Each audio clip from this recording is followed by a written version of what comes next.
खरं तर पुण्यातील श्रीमंत दगडूशेठ हलवाई सार्वजनिक गणपतीची मिरवणूक जी ती बरोबर 4 वाजता जी ती बाप्पाला इथून हलवण्यात आलेली आहे आणि आता काही वेळातच रथात खरं तर त्यांना त्यांची विसर्जन मिरवणूक सुरू होणार आहे। या संदर्भात ताजे अपडेट देत आहेत आपले प्रतिनिधी निलेश। कसं आहे सध्या वातावरण? बरोबर 4 वाजता जी ती श्रीमंत दगडूशेठ हलवाई सार्वजनिक गणपतीची विसर्जन मिरवणूक सुरू झाली आहे।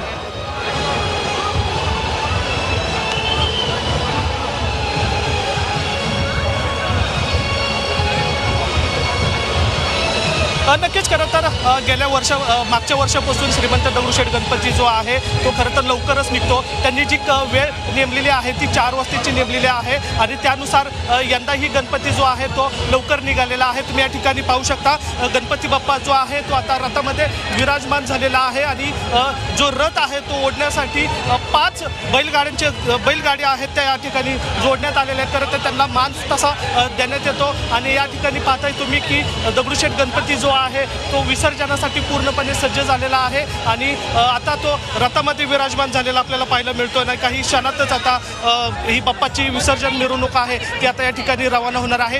लक्ष्मी रोडनी तो अलका टॉकीजच्या दिशेने जात असतो आणि या दरम्यान जे भाविक असतात ते मोठ्या प्रमाणामध्ये श्रीमंत दगडूशेठ गणपतीचं दर्शन घेण्यासाठी आलेले असतात। यावर्षी गणपतीने हिमाचल प्रदेशमधलं जे शंकराचं मंदिर आहे त्याची प्रतिकृती साकारलेली आहे आणि ज्या रथामध्ये बाप्पा विराजमान झालेला आहे तो रथ तुम्ही या ठिकाणी पाहू शकता। रथाच्या चारही बाजूनी नंदीचं शिल्प साकारण्यात आलेलं आहे तर कळस म्हणून शिवशंकर यांचं मूर्ती या ठिकाणी आपल्याला पाहायला मिळते। तर रथाच्या दोन्ही बाजूला त्रिशूळ आणि डमरू असं सुरेख सुंदर असं या ठिकाणी आपल्याला पाहायला मिळतं आणि हे जे देखणं रूप आहे हे खरं तर संध्याकाळच्या वेळेस खूप चांगलं दिसत असतं कारण त्याला जी लाईटिंग करण्यात आलेली आहे ती सुद्धा सुंदर प्रकारे या ठिकाणी लाईटिंग केलेली आहे। एकूणच जर पाहिलं तर दगडूशेठ गणपतीची जी विसर्जन मिरवणूक असते ते पाहण्यासाठी अनेक भाविक जे आहेत ते या ठिकाणी आवर्जून येत असतात।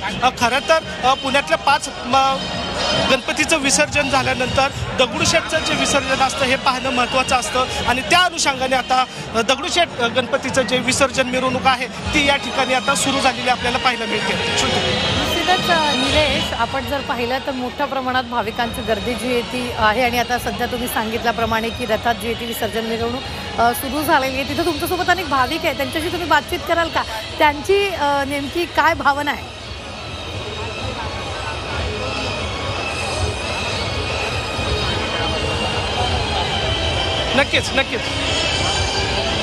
नक्कीच आपल्यासोबत काही भाविक आहेत ते खरं तर दगडूशेठ गणपतीची मिरवणूक पाहण्यासाठी आले। तुम्ही कुठून आलाय, कशासाठी आलाय? आता आम्ही गणपतीच्या दर्शनासाठी आलोय, पुण्यातूनच आलोय आम्ही पण। काय भावना असते? खरं तर 10 दिवस बाप्पा विराजमान झालेला आहे आणि आज निरोप द्यायची वेळ आलेली आहे। ॲक्च्युली खरं तर निरोप देणं खूपच त्रासदायक आहे पण ही आपली एक रिच्युअल आहे ती आपल्याला पाळायला पाहिजे। आपण गणपतीचं खूप एक श्रद्धास्थान आहे सो आपण ते करतो आणि खूप आनंद होतो आणि गणपती जाताना खूप दुःखही होतं। बरोबर आहे दुःखही होतं। तुम्ही कुठून आलाय? मी शिवजन्मभूमी जुन्नरवरून आलोय। खरं तर आजचा शेवटचा दिवस बाप्पाला विसर्जन सद्बुद्धीदायक आपल्याला दरवर्षी आपल्याला आशीर्वाद देत असतो त्याचाच निरोप कसा घेतो ते पाहण्यासाठी आलोय। अनेक भाविक या ठिकाणी आपल्याला थांबलेले। महत्त्वाचं म्हणजे या रथाला जी बैलजोडी जोडण्यात आलेली आहे त्या बैलजोड्यांचे जे मालक आहेत त्यांच्याशी बोलायचा प्रयत्न करू। अण्णा, काय सांगताल? तुम्हाला मान मिळाला आहे बैलजोडीला, तुम्ही किती बैलजोड्या लावलेल्या आहेत? एकूण 6 बैलजोड्या लावल्या आहेत। हॅलो, कुठल्या बैलजोड्या आहेत? कुठल्या म्हणजे कुठल्या घराण्यातल्या आहेत?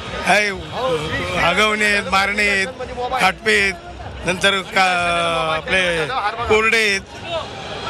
काय भावना आहे? खरं तर आज 10 दिवसानंतर आता बाप्पाला आपण निरोप दिलं जातं, थोडंसं दुःख वाटतं? नाही, 10 दिवसांना ते बाप्पाला निरोप देताना डोळ्यात पाणी देते पण ते काय आता बाप्पा ताकद देतो सगळं घेऊन जायची, आम्हाला बरोबर घेऊन जायची।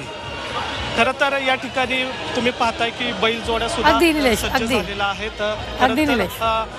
हा जो क्षण आहे तो